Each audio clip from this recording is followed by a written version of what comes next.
Well, thank you. I am joined today by Will Maxwell Prince, W. Maxwell Prince, as you may know him, the writer of Ice Cream Man, one of my favorite comics of the last couple years. On the Best of 2020 So Far podcast that we recently recorded, I called Ice Cream Man my favorite ongoing comic book. So I'm extremely excited to have you here today, Will, and to talk to you about this series in depth. Let Thank you. me kick off. Yeah. Let me kick off with the question: what inspired Ice Cream Man as a work? Kind of how did you arrive at this project? Sure. Well, before Ice Cream Man, I did this graphic novella on Image called One Week in the Library. And that was 7 chapters of these short stories that didn't have any set sort of page count.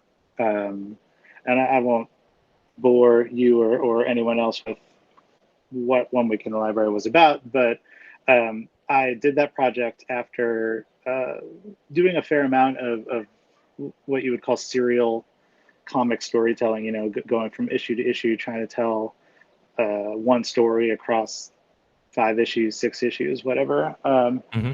And I found after doing that project of short stories that I figured I realized that my strengths as a storyteller, and any storyteller I think probably spends a lifetime trying to figure out what it is they're really good at. My personal strengths were in telling compressed short stories. And so I knew after the library project that I wanted to do basically a book of one shots, Yeah. where each story had its own characters and its own sort of hook, and it got in and got out really quickly, while still being kind of leaving an impression on the reader, even though it was kind of ephemeral by nature. So I had all these story ideas, but no real justification for putting them together in the same book. And then I'm a pretty big fan of the HBO show High Maintenance. I don't know if you've ever seen it. No, I haven't Um, actually. it started actually as a web series, and then HBO bought the rights, and there have been, I think, 4 seasons so far. Hmm. Uh, and it's basically these episodes, half-hour episodes of short stories of these little zoom-ins on the lives of people that live in New York. And the thing that connects all of them is that they all buy weed from the same weed dealer, um, named the guy. That's his name in the show. Sure. Um, Yeah. and so the guy kind of weaves in and out of all these stories. Sometimes he plays a big part in these little short stories. Sometimes he just kind of delivers some weed and gets out of the door, and you're just kind of watching, these people's lives kind of unfold. So I thought that structure was really appealing. Um, so I figured, I thought, who could be my weed dealer, um, w- Right. with all of these weird stories that I had, and after kind of a lot of thinking and drifting off, I landed on this character of the Ice Cream Man, and once you kind of decide on these things, then other parts of your stories kind of start to transform and take shape. So for whatever reason, I don't know how, I kind of landed on the Ice Cream Man as this guy that would kind of connect everything. Hmm. And from there, all of these little stories that I had been working on started to take on a kind of different meaning. And I found ways to make them fit together around this concept of the Ice Cream Man. That's awesome. Yeah, I was going to ask because Ice Cream Man is nearly 100% self-contained, how you stumbled upon that approach, which I think you definitely just answered quite thoroughly. I was going to ask about influences as well. It's interesting that it would be outside of comics. I think is so often the case. Other media that is kind of influencing the direction there. I did want to ask. I mean, you just said you don't know why, but I am curious if maybe there's a little more to it in terms of why in Ice Cream Man. One thing that sort of sticks out to me as the series has progressed is in Ice Cream Man, there's sort of a 50s ideal American wholesomeness to that character, to that, dressed in all white, giving ice cream to the kids. And obviously the version of the Ice Cream Man that we know in this series is horrific and sort of manifests in all the bad things that are happening are at least tangentially tied to this individual. Is there something to like that visual of an ice cream man to you that sort of spoke to like I don't know, twisting the wholesomeness of that image, or was it just kind of a convenient narrative device? It's an ice cream man, especially after the fashion of these guys from the 50s and kind of soda pop shop guys. They were called soda jerks. These Yeah. guys that would wear the white hats and sling you your milkshake across the counter. Um, there's a kind of akin to clowns. There's this nostalgia and this kind of childlike wonder that we hold for these ideas. You love when the ice cream man comes around, and you hear the truck music. At least as a kid, most of us, were if someone had a birthday clown. I don't think most kids wound up being too scared of birthday clowns. You got pretty excited, or if you were like a jerky little middle schooler, you made fun of the clown.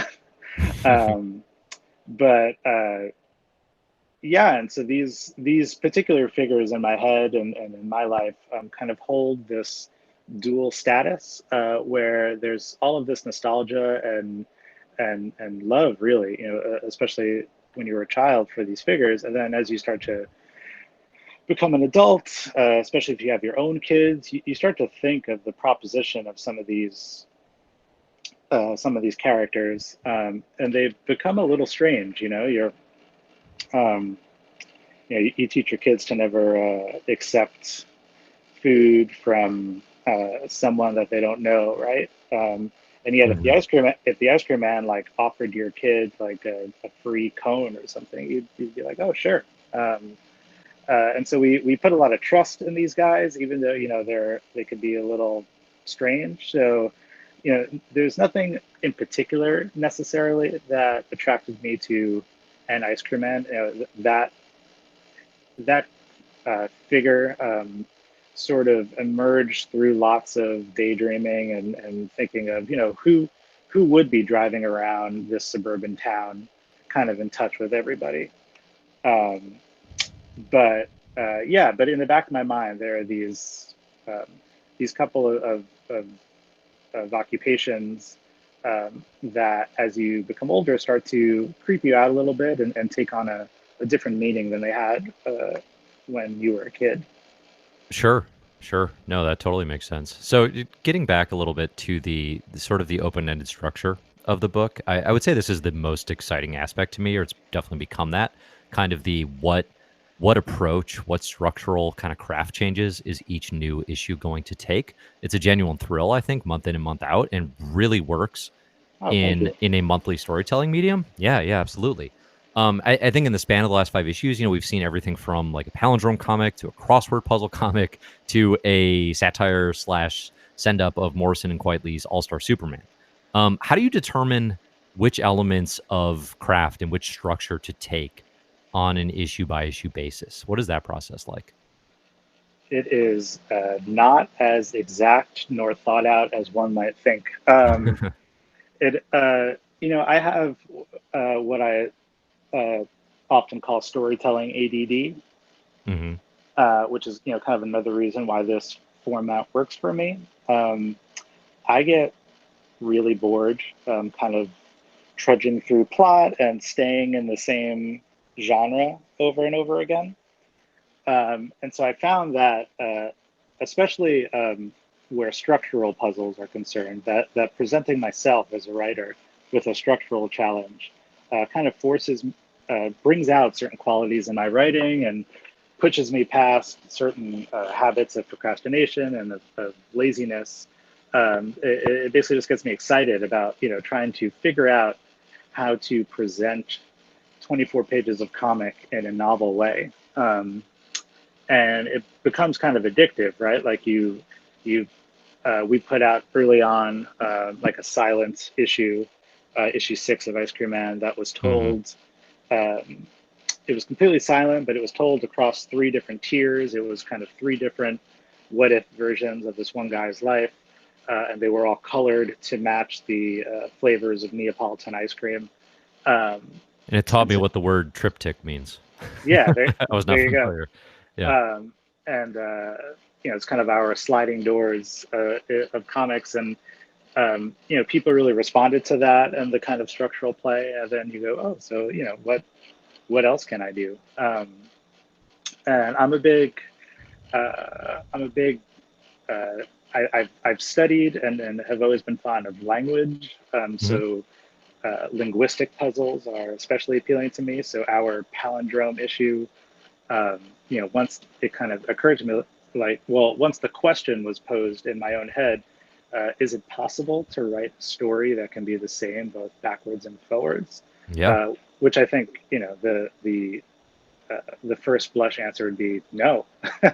um, you start to say, well, if I were to try to do that, how in the heck would I do it? And then I wrote, I think, a page of that where um, the text, just kind of taking notes on the notes app in my phone, where the text worked both forwards and backwards.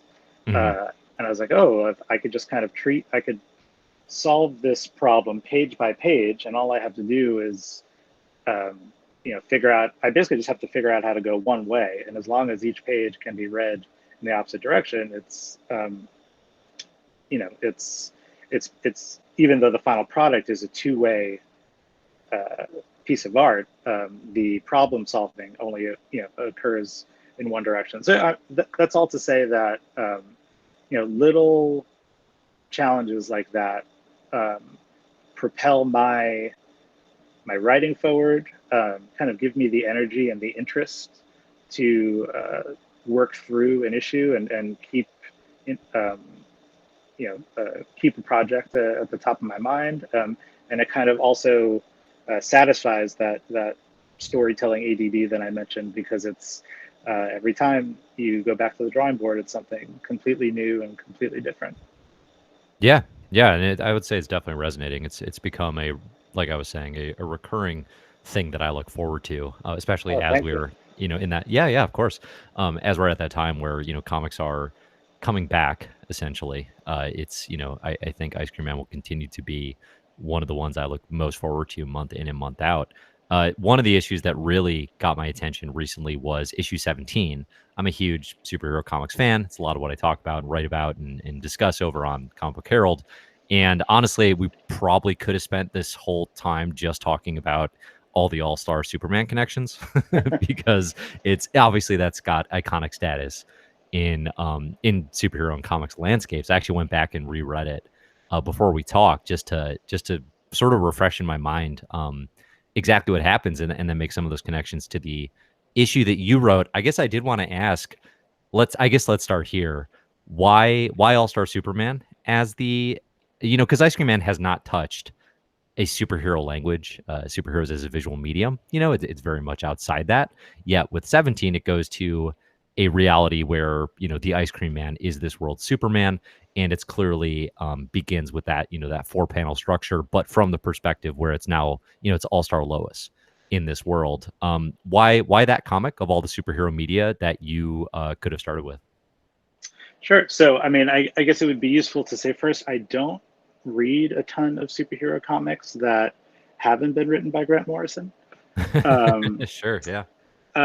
when I was younger, I would go to the shop every week, and whoever was writing, I didn't really have necessarily an affinity for any particular writer when I was 16, 17, 18.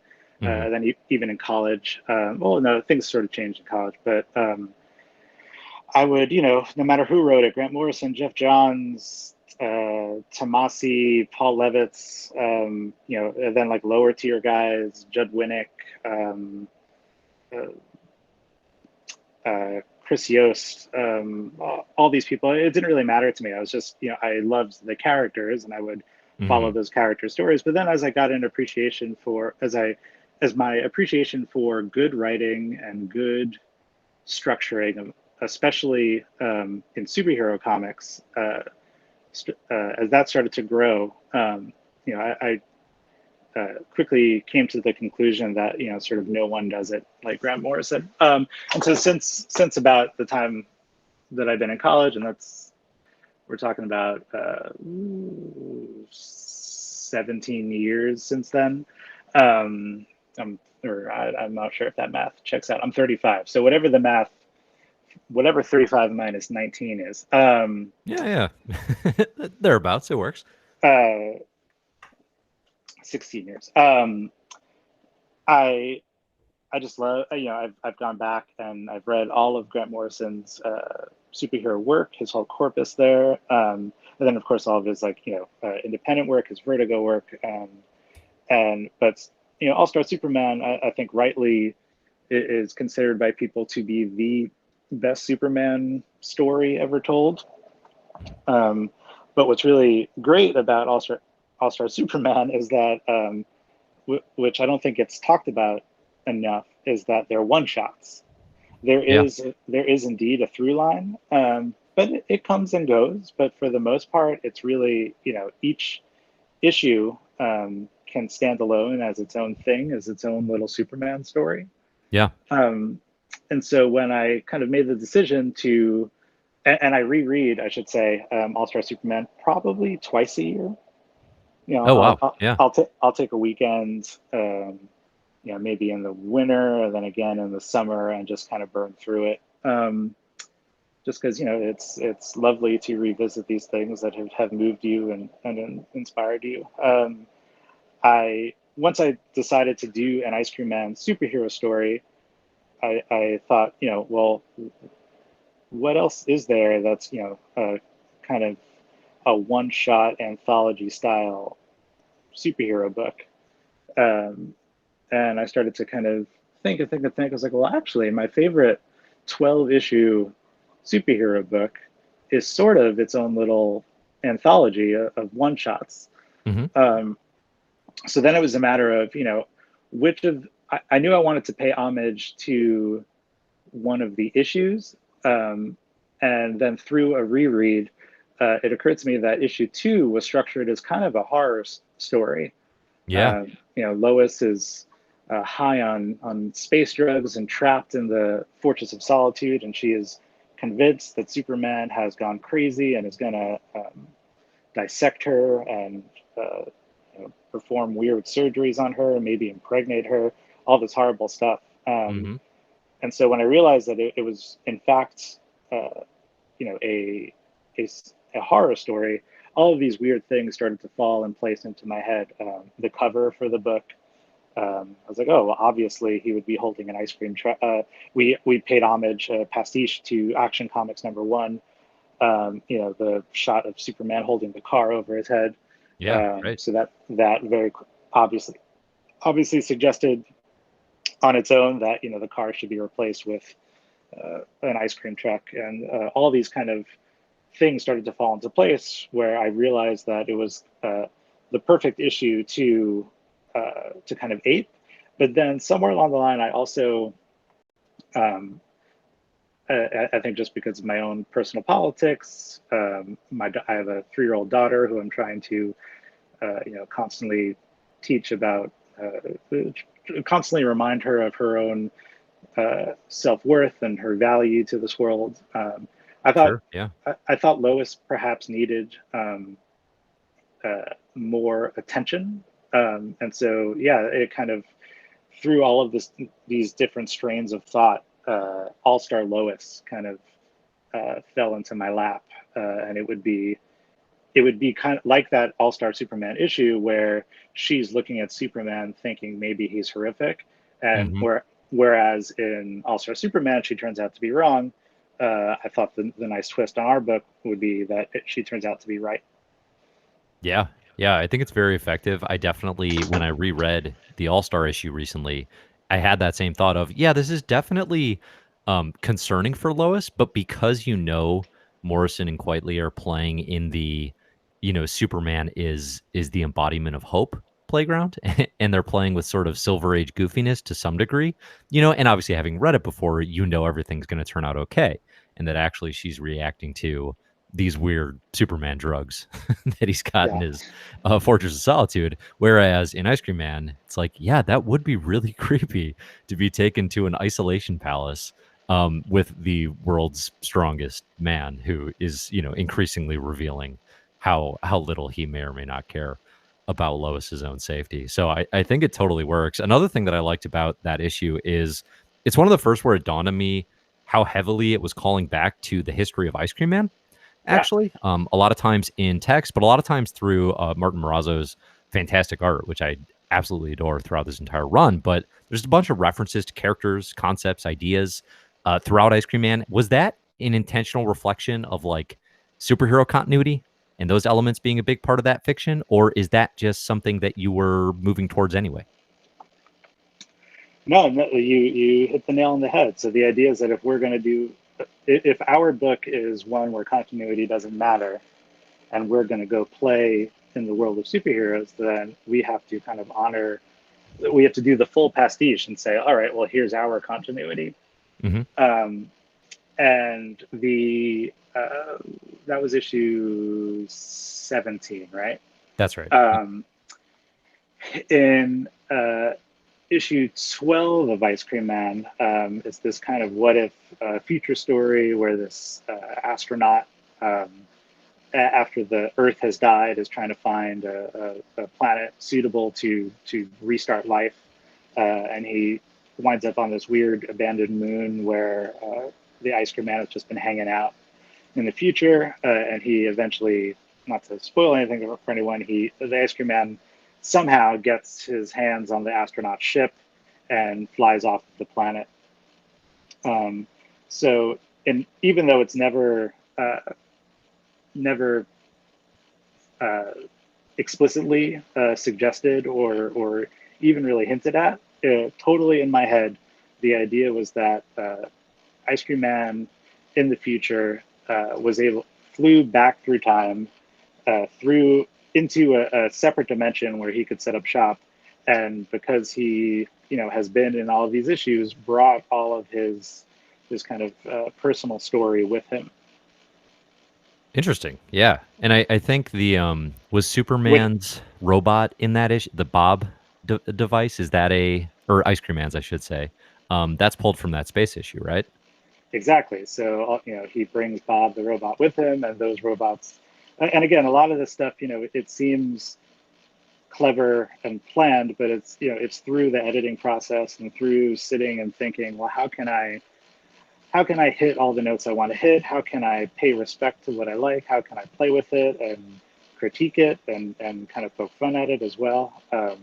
So yeah, in All Star Superman, Superman has his robots, and then there's Bob as our Superman bot, our Ice Cream Man bot, I should say, Yeah. in the Isolation Palace. So yeah, it's one of those things where you just you start with one idea and you follow the threads and you hope that all the pieces fall into place. Sometimes they don't all fall into place, but if you're lucky and take enough time, it all kind of works out. Did you anticipate when you started the series that there would be more recurring threads? I think the example I look at is in the first issue. There's the introduction of these uh, cops who seem like they're kind of going to be the framing device for the story, and I think they pop back up in a couple issues here and there. Um, but then as it progressed, everything it became very clear by probably issue 4 that everything was really going to stand on its own 2 feet. Did you have thoughts to kind of have more of a recurring framework, or was that just sort of as the ball was rolling, those characters just happened to pop back up? Yeah, it's a little bit of both, really. At the end of issue 4, we kind of introduced this foil to the Ice Cream Man. Yeah, Um, and I wasn't like personally in a super great place while writing issue 4. I was pretty sick with like this weird uh, uh, gastritis and esophagitis thing where like I was getting probed down the throat constantly because I had all of this like acid basically in my throat that was made me unable to talk. I just kept losing my voice. yikes. It all got fixed, but like I said, I wasn't feeling really good. And then I had written, 3 issues of comics that were pretty dark. And I can be a pretty dark guy, but I'm also like a pretty goofy, happy guy. So Hmm. I was like, I need to present some sort of light in all of this. And so the foil character, whose name is Caleb for Ice Cream Man, kind of came into being there. But yeah, so then as I started to kind of weave Caleb into more stories, somehow, almost you can just imagine me holding a needle. Like I would like go to weave or go to sew, and I would like kind of grab something from another issue, and it would sort of come along. And part of that is also that at least the first 8 issues, for the most part, take place in the same suburb. Right. So it would only make sense that, at least in my New Jersey suburb, you saw the same people all the time, even people you didn't know. Um, so, yeah, so these people kind of started to come along for the ride, and then it started to become fun to see how you could make little callbacks to previous issues to, basically create a larger continuity for a book that prides itself on not having any continuity. Right, right. It's still fun. How collaborative is that process of the callbacks? Is that you scripting out callbacks, or Martin adding them in, or and I'm kind of guessing a little bit of both. Yeah, it winds up exactly right. It winds up being a little bit of both. So for issue 6, the silent issue, there's this one page where our main character is sitting on a park bench, Hmm. in three, and you see 3 different versions of him sitting on the park bench, and the people behind him in each different version are different, kind of playing in the grass behind him, and those people are like I wrote in the script to Martine to please, to make the people in the top panel be characters from issue 1, to make people in the middle panel be characters from issue 4, and then to make characters in the last panel be characters from another issue. So Hmm. there are those kind of concrete directions like that, and then nice examples that recently in issue 19, which comes out June 10th, and is told in the form of talking about structural fun, is told in the form of an instruction manual Awesome. Yeah. with step-by-step directions. Uh, I was like going through his inked pages and realized that uh, Jolio, the detective, was just in like a supermarket aisle, Hmm. um, in one of the pages, and I kind of called him out. I was like, Martine, did you put this in there? He's like, oh yeah, I forgot to tell you. Um, which was great because that issue also has like an index of all the things that appear in the pages of the instruction manual. Yeah. Um, so I was able to put an old character into the index of our book. So yeah, so sometimes I'm trying to place characters, and then other times Martine is just having a bunch of fun, and him and Chris O'Halloran, our colorist, kind of sprinkle these things, as it were, throughout the backgrounds and the kind of blink and you miss it panels.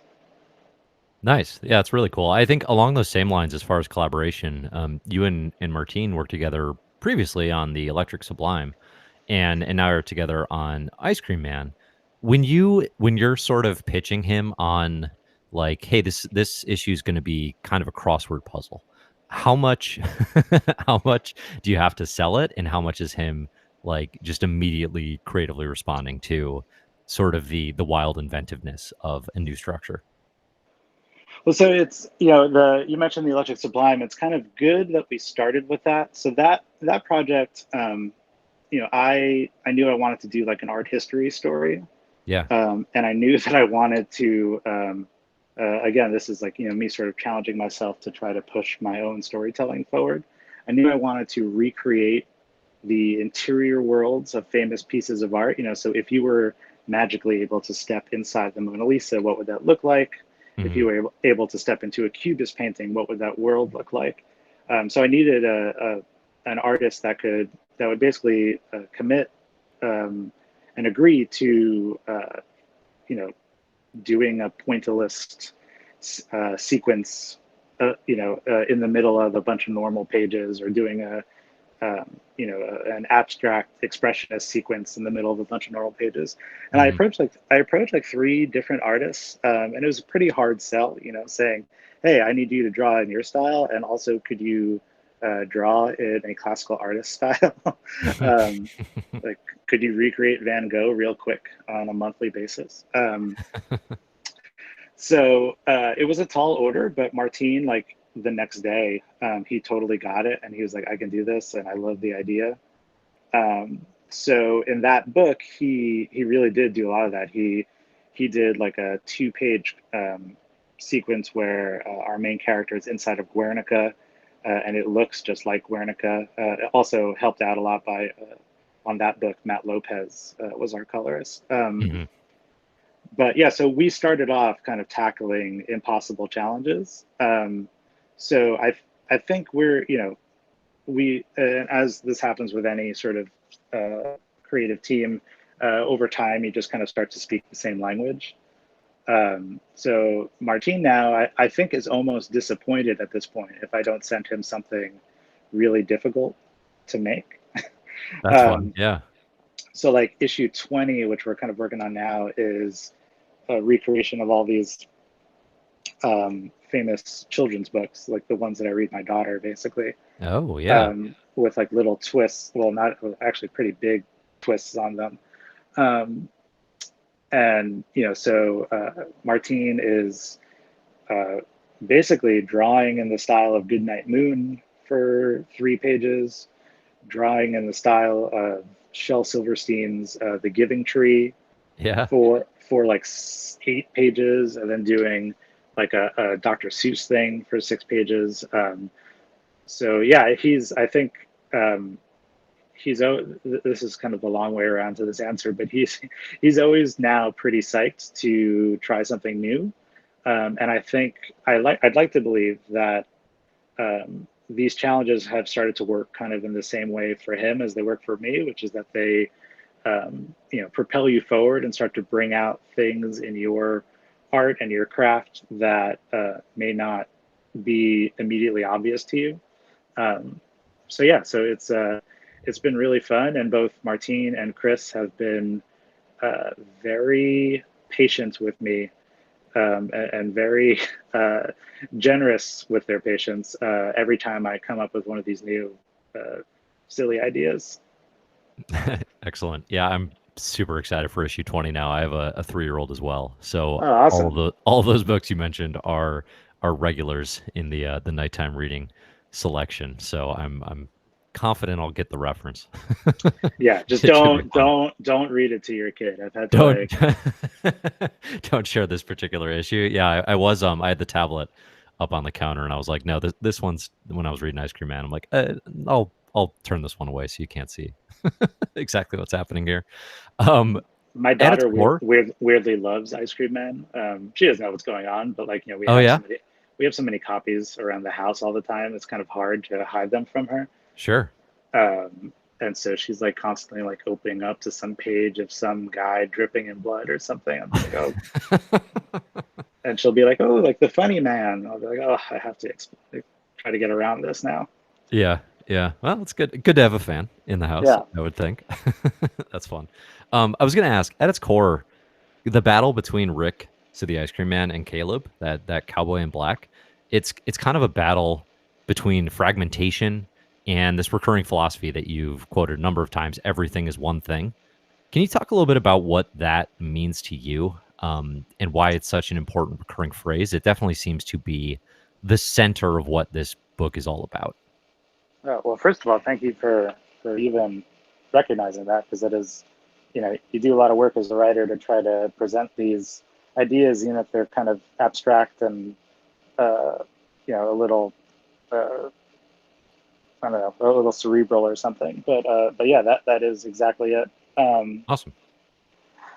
yeah, I mean, I find so this might all sound pretty kooky. So if I go too far off the rails, please feel free to stop me and let me know that I've done so. But No worries. That's why we're here.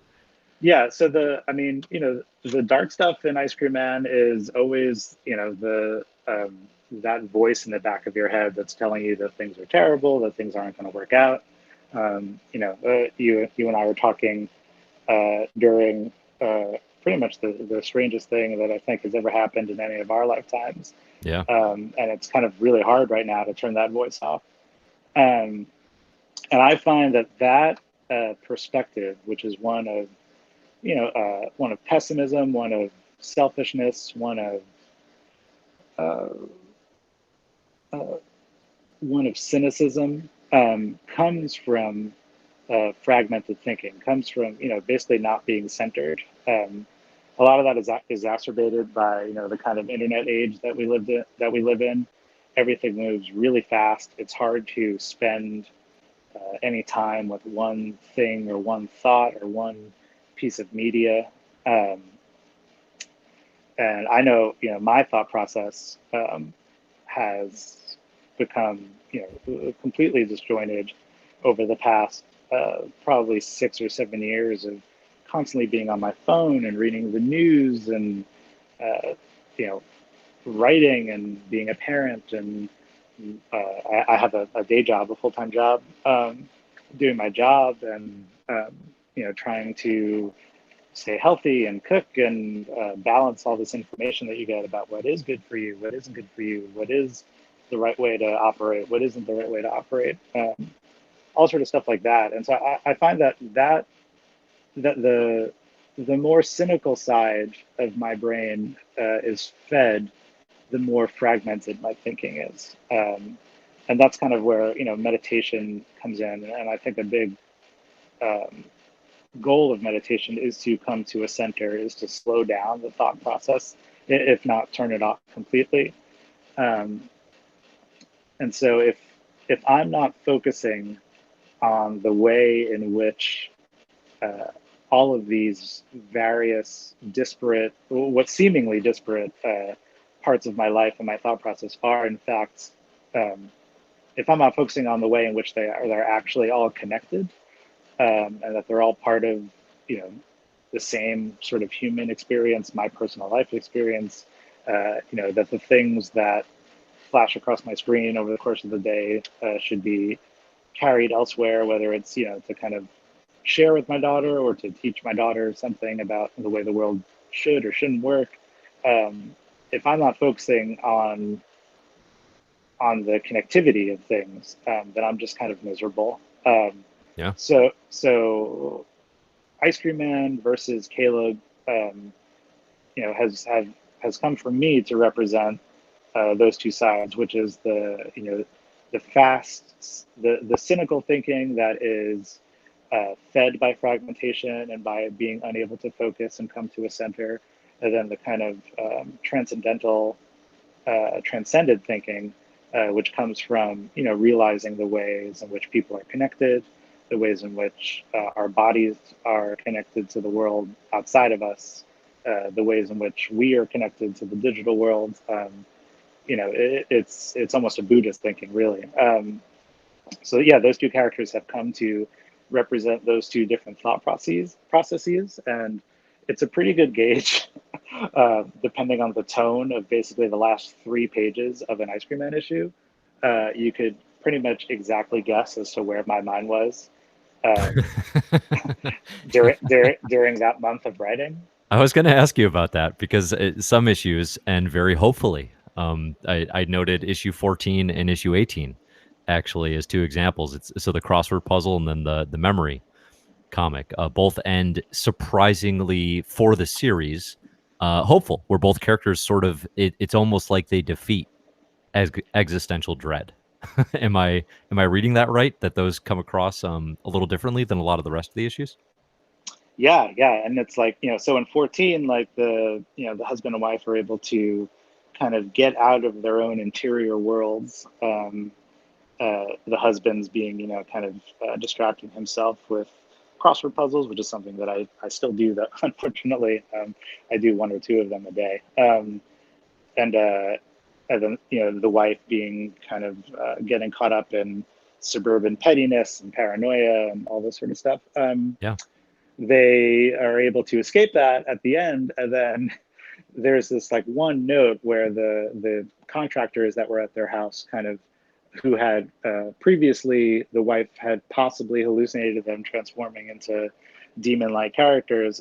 They very Hmm. quickly for one panel transform back to demons, and that's I hate to admit it, but it's really just like a pure telegraph of my psychology where I finished writing the issue and I was feeling good, and then maybe something bad happened at work or something bad.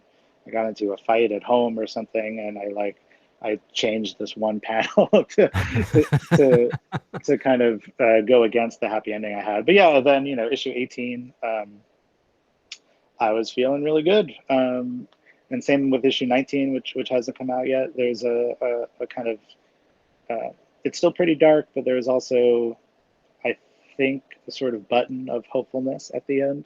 And then there ain't much of that in issue 20, which is being written right now amidst all of this craziness. So Yeah. yeah, it's like a direct translation of my personal psychology over the course of like the 2 to 3 weeks that I write one of these issues. That's really interesting and makes a lot of sense. All right, I have two more kind of questions I want to tackle, and just being cognizant of your time. Sure. So right now you launched Quarantine Comics, Yeah. which came right out after basically kind of I think Diamond announced they were stopping publications, and you've been releasing digitally throughout the pandemic. I believe weekly issues, 4-page short stories with the creative team on Ice Cream Man, right? It's Martin Morazzo and Chris O'Halloran Yep. on colors. These issues are super fun, 4 pages at a time. I particularly loved the as a superhero nerd, the return of Pinky Ring and Awesome. the inverted Green Lantern origin story. That was excellent. And I think to your point about the art team jumping on doing a new style, it's visually very much in that sort of Silver Age superhero style. So that's been super fun. How has the experience for you been self-publishing digitally? As far as I know, it's something that you're doing for the first time. I'm kind of curious about the behind the scenes and if you think it's something you'll continue. Yeah. So I mean, it's definitely my first time doing it. It was born of a kind of helplessness as we got the news that Diamond was shutting down, that the industry at large was shutting down for a while. You found yourself, I think a lot of us found ourselves thinking, what can I do um, to help, or what can I do even to survive? Yeah. Um, and yeah, um, this is going to sound so lame, but I've always wanted to do an issue as a sonnet, an Okay. issue of Ice Cream Man comics. But Yeah. a sonnet is only 14 lines, and to sustain that over the course of a full issue of comics, could never figure out, as far as that sort of structural challenge goes, um, how I could make that work across like a full 20 to 24 pages of comics. So I never really uh, pulled it off and never really tried all that hard. But I I was outside with my family, and we live in Brooklyn. We were at Prospect Park, Mhm. and I like very quickly, and I had been reading all this stuff about how like, oh, it's you're in quarantine, you should take advantage of it and write that amazing thing that you've Yeah, that was a uh, popular one. that you've been waiting to write, because hey, like Shakespeare wrote King Lear during the plague. Um, and like my first blush reaction to that was, fuck you. Like Right. like Shakespeare didn't have like a 3-year-old and another job and a phone and Netflix. Shakespeare on So Netflix would have been a very different a very different collected right. works. Yeah. So like so I kind of quickly wrote this sonnet about have this lack of productivity during the first couple weeks of quarantine. And kind of as I wrote it, I was like, oh well, why don't I just make it as long as it needs to be, which is short. Um, kind of basically pacing the couplets across panels. Mhm. Um, the and yeah, and so somehow in that park. I was like, well, oh, like why don't I have Martine and Chris draw this, and then I'll just release it online and ask Eric Stevenson if it's okay if we do that, because if it's going to be this creative team, it should be an Ice Cream Man book right now. Yeah. Um, and as I was kind of filtering all this through my mind, I was like, oh, well, like, we could do a bunch of these. And I had been looking, been asking myself that question, how can I help? What can I do? And it became clear that what I could do is continue what I've been doing, which is making Ice Cream Man comics with my two collaborators. So then we just decided, they are amazing for working so fast. They basically, Yeah. created fully realized and 4-page comics every week in about 5.5 days, and cut no corners, which is really amazing. So we at one point it just became clear that we should do a bunch of them. And Eric Stevenson and Kat Salazar at Image were actually really excited by it, because it was new content that they could promote during the shutdown. Yeah. And that's been kind of the bane of all of this, is that there is no new content. So we got the go ahead and decided to make a small little business of it, and we were able to. And then the goal was, we know how sensitive comic shops are to a digital product, because Sure.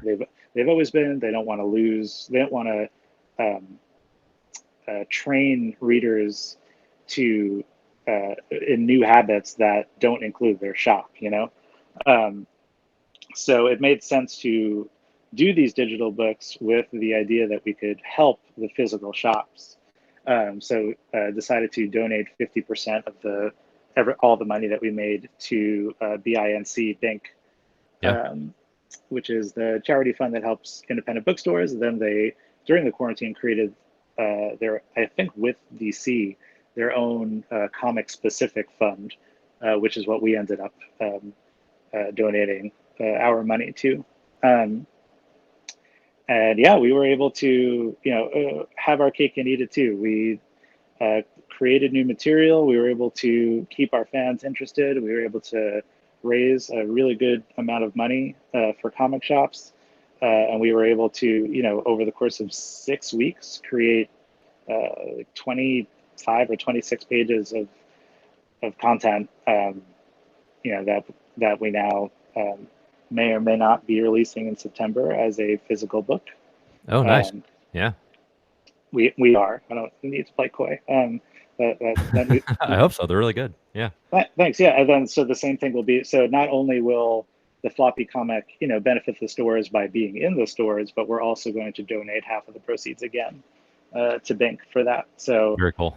Yeah. yeah, it was like a small project that turned into something more wonderful than we really could have anticipated. So does that mean you're done with 6 now that you're kind of back in the throes of getting issues out monthly? Yeah. So right now, yesterday we launched the guest series. Yeah. And so basically, we've invited some other creators to do little Ice Cream Man shorts. So yesterday, we released stories, one written and drawn by Declan Shalvey, Mhm. from Moon Knight and Savage Town. And then a good friend of mine, up and coming writer named Dennis Camp, who wrote this book, Maxwell's Demons, for Vault Yeah. Comics. And this guy named Art Yum, who's a friend of Dennis's, who drew this really sweet little 4-page story.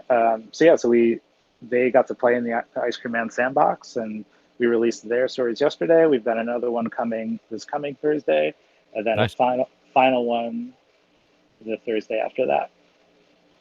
Very cool. So 2 more to come. Yeah. Can you announce who the artists are on that? Yeah, I mean, I guess, I don't know. So the Christopher Cantwell, who Yeah. wrote She Could Fly, and he does work at, he works for Karen Berger over at Dark Horse, and is doing some Marvel stuff. He's doing next week's short. And Very cool. then the week after is Mr. Al Ewing, which would be really fun. Oh, dang. Yeah, Got Marvel's Doctor Doom writer and then the Immortal Hulk writer. we're Very going exciting. out with a Marvel bang. Yeah. That's awesome. I am really looking forward to those. All right, final question for you. What would a satisfying run look like to you on Ice Cream Man, in terms of both length, but also just in terms of what you want to accomplish at the end of this? What is kind of at the end of the day you say, all right, we're hanging it up on Ice Cream Man. What do you want to look back and see? Yeah, I mean this sounds kind of cheesy, but in a lot of ways, we already have accomplished what more than I hoped we'd accomplished. Yeah. We got really lucky. This is not a straightforward book, but we're one of the currently longest running image books that's on shelves right now. Hmm. In terms of issue number and stuff. Uh, and that's because a lot of their bigger books have recently ended and stuff. But yeah, I mean the response that we've gotten to this book and what it's the people that have gotten in touch about ways in which it's made them think or move them in some way has all been super amazing and unexpected for a book that's not really down the middle in any way. Um, I the fact that uh, a a book that has an issue that is just a palindrome, and that is uh, It's mildly challenging. yeah, and that is a structural play first with like an emotional hook second. Even though I Yeah. think both are important to the power of that particular issue. The fact that that kind of book can be cited as someone's favorite comic book, I just didn't really think was going to be the case. So yeah, we are. I mean, just really happy with the way this has all turned out and the way that it's affected all of our careers and given us work to do. My things over the next months are going to be pretty hard, even for a book like ours, Yeah. and numbers are going to be very different. And the way it works on Image is that these books have to basically pay the artists a decent page rate in the end for it to really be worth it to do it.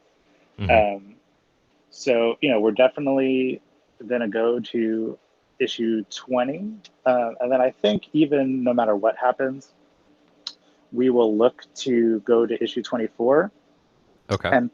and possibly end it there. Interesting. Um, I don't want to overstay my welcome, and I don't ever want to. The second that I have an idea that seems like something similar to something we've already done, I think that's the minute that I need to hit the eject button, Hmm. because then like the whole conceit of the book and what makes the book special is kind of gone. So yeah, so I don't hold me to that because I could get to 24, then have an idea for four more.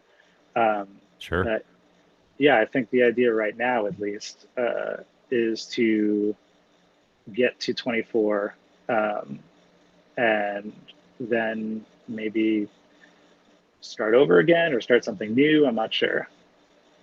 Sure.